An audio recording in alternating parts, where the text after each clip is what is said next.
एक बाज रोज शिकारियों का खाना चुराकर भाग जाता था। एक दिन एक लोमड़ी अपने बच्चों के साथ चलते हुए आ रही थी। लोमड़ी ने बाज से विनम्रता से कहा, मुझे रोज खाने की तलाश में जाना पड़ता है, क्या तुम मेरे इन दो छोटे छोटे बच्चों की हिफाजत करोगे? बदले में मैं तुम्हें और तुम्हारे बच्चों को भी खाना दे दिया करूंगी।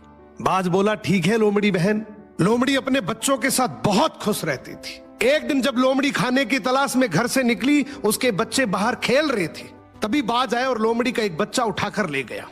जब लोमड़ी लौटी तो उसने बाज से पूछा, मेरा एक बच्चा कहाँ गया?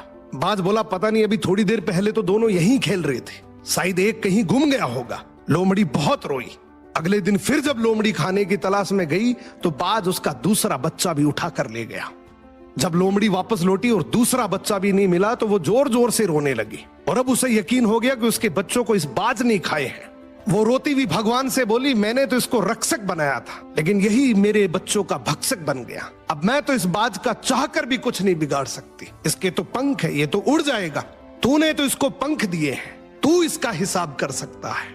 अब कुछ समय बाद बाज को खाने की कमी हो गई। वो फिर से जंगल में गया। शिकारियों का खाना आग से उठाकर उड़ गया। जलता हुआ खाना जब अपने घोंसले में लाया तो घोंसले में आग लग गई। आग की लपटों से बाज नीचे गिर पड़ा। तभी लोमड़ी ने दौड़कर बाज को दबोच लिया और अपने बच्चों का बदला ले लिया। इसीलिए कहा जाता है, ऊपर वाले की लाठी में आवाज नहीं होती, कर्म फल भोगना ही पड़ेगा। एक